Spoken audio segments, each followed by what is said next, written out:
Hello students, मैं जयशंकर प्रसाद जो सृष्टि UP board toppers के ऑनलाइन प्लेटफॉर्म पर आपका स्वागत करता हूं। आज मैं इंग्लिश कक्षा 12 के सिलेबस के बारे में आपको बताऊंगा। किस प्रकार से सिलेबस यूपी बोर्ड का आता है, किस प्रकार से हम उसको गेन कर सकते हैं, कैच कर सकते हैं, किस प्रकार से हम इंग्लिश को अच्छे मार्क्स से रिप्रेजेंट कर सकते हैं। यूपी बोर्ड की कापियां जो चेक होती हैं वो कापियां इतना आसान नहीं होता चेक होना। हम करते क्या है कि शॉर्ट फॉर्म अपनाते हैं, जिसके कारण जो है बोर्ड का एग्जामिनर जो होते हैं वो आपके सिलेबस को बहुत कम मार्किंग के साथ जो है देते हैं। और किस प्रकार से कापियां चेक होती हैं ये मेरा पुराना अनुभव है, जिसको मैं आपके सामने शेयर करूंगा। करीबन 10 साल कापियों के चेक करने का मेरा अनुभव है, जिसको मैं आपके सामने प्रस्तुत करने जा रहा हूं। और कैसे कैसे क्या क्वेश्चन है, किसको किस प्रकार लिखा जाएगा, थोड़ा सा अगर से गाइडलाइन अगर से आप अच्छे से पा जाएं तो हमें लगता है कि आप 80+ में पाने लायक हो जाएंगे। देखते हैं हम लोग, सिलेबस हमारा है इंग्लिश जो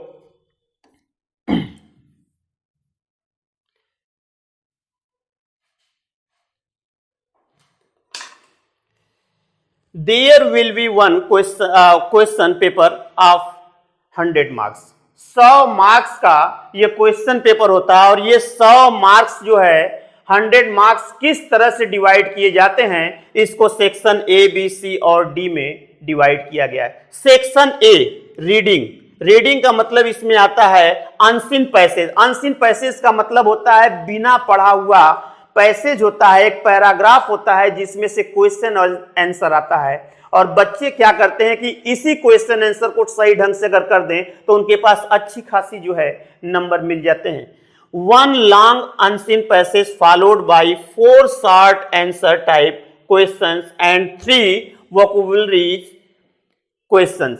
और इसमें जो है कि 4 लॉन्ग क्वेश्चन होते हैं जो 4 टाइप के होते हैं, 2-2, 3-3 लाइन का लिखना होता है। और 3 वोकैबुलरी होता है। 3 वोकैबुलरी में एक होता है सिनोनिम एंटोनिम्स, एक होता है इडियम फ्रेजेस और एक होता है आपका टाइटल द पैराग्राफ। अब उस पैराग्राफ में टाइटल किस प्रकार से होता है, कैसे होता है, उसको हम पूरा पढ़ने के बाद देखेंगे।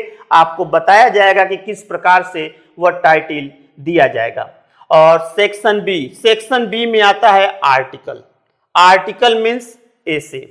अब एसे या आर्टिकल, कहीं कहीं बच्चे कंफ्यूज हो जाते हैं क्योंकि उनको कॉलेज में जो है आर्टिकल पढ़ाया जाता है और कहीं जो है बच्चों को एसे पढ़ाया जाता है। तो एसे और आर्टिकल दोनों सेम होते हैं। इसमें किसी बच्चे को कंफ्यूजन में नहीं पड़ना है कि आर्टिकल क्या है, एसे क्या है, दोनों सेम होते हैं। और इसमें डिस्क्रिप्टिव, आर्ग्यूनेटिव और ऑटोबायोग्राफिकल होता है। अर्थात कहने का मतलब है कि इंट्रोडक्शन, उसका थीम और उसका कंक्लूजन, ये 3 मैटर है, ये 3 तथ्य हैं जिसको हमको देखना है कि किस प्रकार से जो है यह हमें फॉलो करना है। और ये आपका 100 to 150 यानी 100 से 150 वर्ड के बीच में लिखना होता है। अब बच्चे कहते हैं कि सर 100 से 150 वर्ड के बीच में लिखना है, कितना पेज लिखा जाए। कुछ बच्चे तो काउंट करते हैं कि कितने पेज में काउंट करना है। तो ये आप ध्यान रखिएगा कि हमें काउंट नहीं करना है। जो बोर्ड की कॉपी होती है उस कॉपी को 1 पेज प्लस 5 या 7 लाइन एक्स्ट्रा अगर आप लिख देते हैं तो वह 100 to 150 हो जाता है। उसमें अलग से आपको जोड़ना या लिखना नहीं है। और कापियों का जो लिखने का सही क्रम होता है, आप एक तरफ लाइनिंग को खींचा करिए। कुछ बच्चे दोनों तरफ खींचते हैं जिससे कापियों का आकार छोटा हो जाता है, जिसके कारण जो है हमें मार्क्स नहीं मिलते और हमें लगता है कि हमने 3 पेज कर दिया और एग्जामिनर को वो चीज़ें पसंद नहीं आती हैं। एग्जामिनर राइटिंग को देखता है, एग्जामिनर लिखने के लिखावट को देखता है, एग्जामिनर मैटर को देखता है कि मैटर क्या उसमें डाला गया। कुछ बच्चे 2 लाइन लिखने के बाद आर्टिकल में उसमें गाना भर देंगे, उसमें जो है कुछ अपशब्दों का प्रयोग करते हैं, कुछ अपना जीवनी लिख देते हैं, जिसके कारण उनको लगता है कि एग्जामिनर चेक नहीं करते। लेकिन मैं पिछले 10-12 साल से कापियों को देख रहा हूँ कि एग्जामिनर एक एक लाइन को बाकायदे देखता है किस तरह से वो लाइनें की जाती हैं, किस तरह से लिखी गई हैं, बच्चे ने लिखा क्या है। एग्जामिनर तो ये भी देखता है कि बच्चे ने क्या क्या लिख दिया है, वो पूरी चीज़ें हाईलाइट करता है पेन से। यदि वह बच्चा कम मार्क्स पाता है और उसके बाद कहेगा एग्जामिनर ने नंबर नहीं दिया, अरे भैया एग्जामिनर नंबर क्यों नहीं देगा, एग्जामिनर से कोई दुश्मनी थोड़ो है आपकी। इसलिए आप ध्यान रखिएगा कि कोई ऐसे वर्ड का प्रयोग मत करिए जिससे कि आपका मार्क्स कट जाए।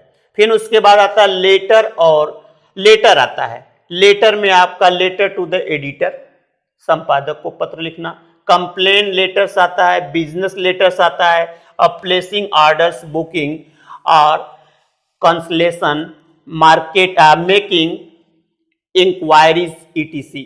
अनेक प्रकार से लेटर आता है, जैसे कि हमारे गांव में जो है कोई गंदगी है, हमारे मोहल्ले में, हमारे एरिया में जो है पॉल्यूट है, या फ्रिक्वेंट ब्रेकडाउन इलेक्ट्रिसिटी है, या वाटर सप्लाई है, इस प्रकार का जो है या तो डिस्ट्रिक्ट मजिस्ट्रेट को, एडिटर को, न्यूज़पेपर को, इस तरह से हमें लेटर लिखना होता है। जो आर्टिकल आपका 10 मार्क्स का आता है, वही लेटर और एप्लीकेशन भी आपका 10 मार्क्स का ही आता है। और लेटर या एप्लीकेशन लिखने का एक जो तरीका होता है वह यह होता है कि हमें लेटर या एप्लीकेशन को सिर्फ एक ही पेज में लिखना है, दूसरा पेज उसमें यूज नहीं करना है। और लेटर या एप्लीकेशन को एक नए पेज से लिखा जाता है। यदि मान लीजिए कि आपने कोई क्वेश्चन लिखा है, 4 या 5 लाइन है, और उसके बाद आप सोचेंगे कि लेटर या एप्लीकेशन हम इसमें लिख लें, तो ऐसा कदापि आप न करिए, क्योंकि लेटर या एप्लीकेशन लिखने के लिए हमें पूरा पेज चाहिए, क्योंकि वह एक पूरे पेज में होना चाहिए, कोई उसमें एक दूसरा वर्ड लिखा नहीं होना चाहिए। उसके बाद सेक्शन सी में हम आते हैं, जिसमें ग्रामर पोर्शन देता है। ग्रामर पोर्शन में जो है 10 मार्क्स जो होता है एमसीक्यू होता है, यानी ऑब्जेक्टिव होता है। उन 10 ऑब्जेक्टिव में जो है क्या क्या देता है, वेरी शॉर्ट आंसर टाइप वो क्वेश्चन होता है जो ऑब्जेक्टिव के थ्रू हम देखते हैं, जिसमें पहला होता है नरेशन। नरेशन के 5 भाग होते हैं, जिसमें से पहला असर्टिव होता है, दूसरा जो है इंट्रोगेटिव होता है, तीसरा इंपरेटिव होता है, चौथा ऑप्टेटिव होता है, पांचवा एक्सक्लेमेटिव होता है। पांचों के पार्ट को हम लोग बाद में आगे डिस्कस करेंगे किस प्रकार से हम लोग देख रहे हैं। दूसरा होता है सिंथेसिस। सिंथेसिस भी 2 मार्क्स का होता है, और वो भी जो है ऑब्जेक्टिव होता है। और सिंथेसिस में 3 पार्ट होते हैं, सिंपल, कंपाउंड और कॉम्प्लेक्स। सिंपल में 8 पार्ट होता है, कंपाउंड में 4 होता है, और कॉम्प्लेक्स में 3 पार्ट होता है। और उन तीनों में 8-8 पार्ट होता है, जिसको हम लोग अगले टॉपिक पर डिस्कस करेंगे। ट्रांसफॉर्मेशन। ट्रांसफॉर्मेशन मीन्स होता है वाक्य रूपांतरण। वाक्य रूपांतरण का मतलब है कि 2 वाक्य को बदल दिया जाए, लेकिन उसका जो है अर्थ नहीं बदलना चाहिए, ये होता है ट्रांसफॉर्मेशन। और ट्रांसफॉर्मेशन में रिमूव टू आता है, एक्टिव पैसिव आता है, डिग्री आता है, एक्सक्लेमेटरी टू असर्टिव आता है, इंट्रोगेटिव टू असर्टिव आता है। इस तरह से हम ट्रांसफॉर्मेशन के पार्टों को देखेंगे। उसके बाद आता है हमारा सिंटैक्स। सिंटैक्स का मतलब होता है कि वाक्य विन्यास। वाक्य विन्यास का मतलब इनकरेक्ट सेंटेंसेस को करेक्ट करना होता है, जिसके लिए ऑब्जेक्टिव क्वेश्चन के थ्रू जो है सिंटैक्स आता है। उसके बाद आता है idiom and phrases. Idioms and phrases का मतलब होता है वाक्य मुहावरा। अब किस प्रकार से वाक्य मुहावरे का प्रयोग करना है, इसको जो है आप पढ़ेंगे, और एक्सरसाइज में कुछ एग्जाम्पलों को आपको हम रिप्रेजेंट करेंगे और दिखाएंगे कि किस प्रकार से हम लोग इसको बनाते हैं और देखते हैं। उसके बाद आपका है इडियम एंड फ्रेजेज में फ्रेजल वर्ब उसी का पार्ट है जो इडियम एंड फ्रेजेज का है। फिर उसके बाद आता है आपका सिनोनिम्स। सिनोनिम्स मीन्स पर्यायवाची, यानी पर्यायवाची का भी एक दिया रहेगा, वो भी ऑब्जेक्टिव के ही थ्रू दिया रहेगा, जिसमें आपको सिनोनिम्स को अच्छे से ध्यान में देखकर उसको लगाना है। उसके बाद एंटोनिम्स, विलोम। विलोम भी इसी प्रकार से ऑब्जेक्टिव टाइप का आता है। One word substitutions. One word substitutions means आपका अनेकार्थी शब्द के एक शब्द। Means a person who does not believe in God. एक व्यक्ति जो ईश्वर में विश्वास नहीं करता है वह एथेइस्ट कहलाता है, नास्तिक कहलाता है। Means a person who believes in God, यानी एक व्यक्ति जो ईश्वर में विश्वास करता है, थेइस्ट कहलाता है, आस्तिक कहलाता है। इस प्रकार से आता है। Means a medicine who kills the poison, एक दवा जो जहर को मारता है जिसे हम कहते हैं एंटीडोट्स, वह किसके अंतर्गत आता है? वन वर्ड सब्स्टिट्यूशंस के अंतर्गत आता है। उसके बाद होमोफोन्स, होमोफोन्स मीन्स होता है समानार्थी शब्द, अनेक शब्दों के दो एक ही मेल के शब्द होते हैं जो वर्ड मीनिंग अलग होता है, उनका अर्थ भी अलग होता है लेकिन प्रोनाउंसिएशन एक ही होता है। ठीक उसी प्रकार से जैसे pen, pain PAIN PEN, pen means कलम, PAIN पेन मीन्स दर्द, उन सब पर एक एक वाक्य बनाना होता है। और ये जो वन वर्ड सब्स्टिट्यूशंस होता है, होमोफोन्स होता है, होमोफोन्स जो होता है वह आपका ऑब्जेक्टिव में नहीं आता है। होमोफोन्स का एक एक वाक्य आपको बनाना पड़ेगा और वन वर्ड सब्स्टिट्यूशंस ऑब्जेक्टिव में आएगा। और translation from Hindi to English, आगे देखते हैं। 5वां क्वेश्चन ट्रांसलेशन है हिंदी टू इंग्लिश। वह आपका 7 या 8 सेंटेंसेस का रहता है और वह 5 नंबर का रहता है, 5 मार्क्स रहते हैं। फिर उसके बाद हम सेक्शन डी लिटरेचर में आते हैं, यानी कि लिटरेचर का मतलब प्रोज, पोइट्री और सप्लीमेंट्री। इस सेक्शन डी के अंतर्गत आता है, जिसमें से प्रोज में 2 लॉन्ग और शॉर्ट क्वेश्चन आएगा और 1 लॉन्ग, अर्थात 2 शॉर्ट जो आएगा उन शॉर्ट के बीच में भी दोनों में आर करके दिया रहेगा, यानी पहले का AR, दूसरा उसी तरह दूसरे का AR, दूसरा, उसमें से 2 क्वेश्चन करना होगा और दोनों को एक ही में नहीं कर सकते हम, जो आर करके रहेगा उसमें से एक ही करेंगे हम। उस प्रकार से ये 4-4 नंबर का आता है और लॉन्ग क्वेश्चन 2 दिया रहेगा आर करके, एक रहेगा मेन और दूसरा आर करके, जिसमें से एक ही करना होगा, जो 7 नंबर का आपका यहाँ से। जैसा कि हम लोगों ने प्रोज के बारे में अभी पढ़ा था, उसके बाद आप पोएट्री में देखिए कि पोएट्री में एक पैराग्राफ रहेगा और उस पैराग्राफ में 3 क्वेश्चन रहते हैं। 3 क्वेश्चन में आपको 2-2 नंबर का रहेगा, जिसमें से शायद एक फिगर ऑफ स्पीच भी आएगा। और वह फिगर ऑफ स्पीच जो होते हैं मीन्स अलंकार होते हैं, जो पोएट्री के अंतर्गत आते हैं, और उन पोएट्री के अंतर्गत जो फिगर ऑफ स्पीच होता है उसको हम लोग देखते हैं। और question related to identification of the following figures of speech will be included in the poetry section. जैसा कि मैंने अभी आपको बताया कि पोएट्री में इंक्लूड किया रहता है फिगर ऑफ स्पीच, और 7 फिगर ऑफ स्पीच होता है, जिसमें से simile, metaphor, personification, oxymoron, apostrophe और हाइपरबली और ऑनोमेटोपोइया, ये 7 फिगर ऑफ स्पीच होता है। सिमिली, सिमिली मीन्स होता है उपमा अलंकार, जिसमें जो है एज सो लाइक का एज सो लाइक जुड़ा होता है।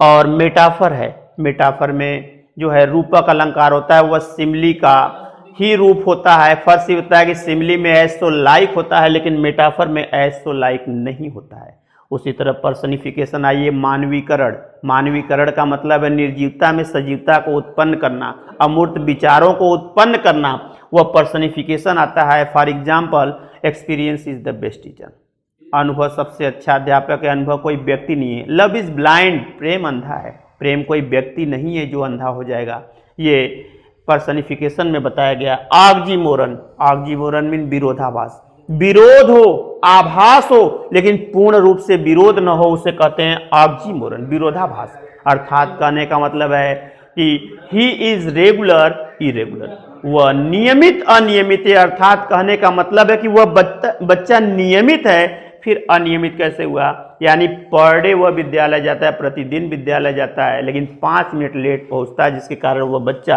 अटेंडेंस रजिस्टर में उपस्थित नहीं होता है, जिसके कारण वह अनियमित है। लेकिन जब भी विरोध किया जाएगा तो वहाँ के टीचर, वहाँ के स्टूडेंट सभी बताएंगे कि वह नियमित है, यानी विरोध हुआ लेकिन पूर्ण रूप से विरोध नहीं हुआ, वह आता ऑक्सीमोरन, विरोधाभास।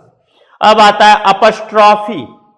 अपस्ट्रॉफी मीन्स संबोधन का चिन्ह, यानी एक अमूर्त विचार हो या कोई मरा हुआ डेड व्यक्ति हो, उसको संबोधित करके जब कोई बातें कही जाती हैं तब वहां पर होता है अपस्ट्रॉफी। जैसे कहा जाता है ओ वर्ल्ड, ओ लाइफ, ओ टाइम। पीवी शैली ने अलेमेंट में लिखा है हे संसार, हे जीवन, हे समय। मीन्स ओ वर्ल्ड, हे संसार, ओ लाइफ, हे जीवन, ओ टाइम, हे समय। यानी न तो संसार को देखा जा सकता है, न समय को, न जीवन को। ये आपका अपस्ट्रॉफी के अंतर्गत फिगर ऑफ स्पीच आएगा। उसके बाद आपका है हाइपरबली, अतिशयोक्ति। अतिशयोक्ति का मतलब है बढ़ाकर बातों को कहना, बातों को जो वस्तु से परे हो, जो उस समय परिस्थिति से परे हो, काफी दूर हो, उन बातों को कहना हाइपरबली के अंतर्गत आता है। अर्थात कहिए कि युद्ध में खून की नदियां बह गई, जो संभव नहीं है कि युद्ध में खून की नदी बह जाए। उसके बाद जो है आनोमाटोपैया, ये लास्ट है 7वां फिगर है आनोमाटोपैया। आनोमाटोपैया का मतलब है ध्वन्यात्मक अलंकार, अर्थात किसी भी वस्तु, व्यक्ति, प्राणी की ध्वनि वह आनोमाटोपैया के अंतर्गत आता है। जैसे द कैट म्याउज, बिल्ली म्याऊ की आवाज कर, द डॉग बार्क्स, कुत्ते भौंकते हैं, द बीज मर्म, भौरे भनभनाते हैं, ये आएगा आनोमाटोपैया के अंतर्गत। फिर 9वां क्वेश्चन आता है सेंट्रल आइडिया।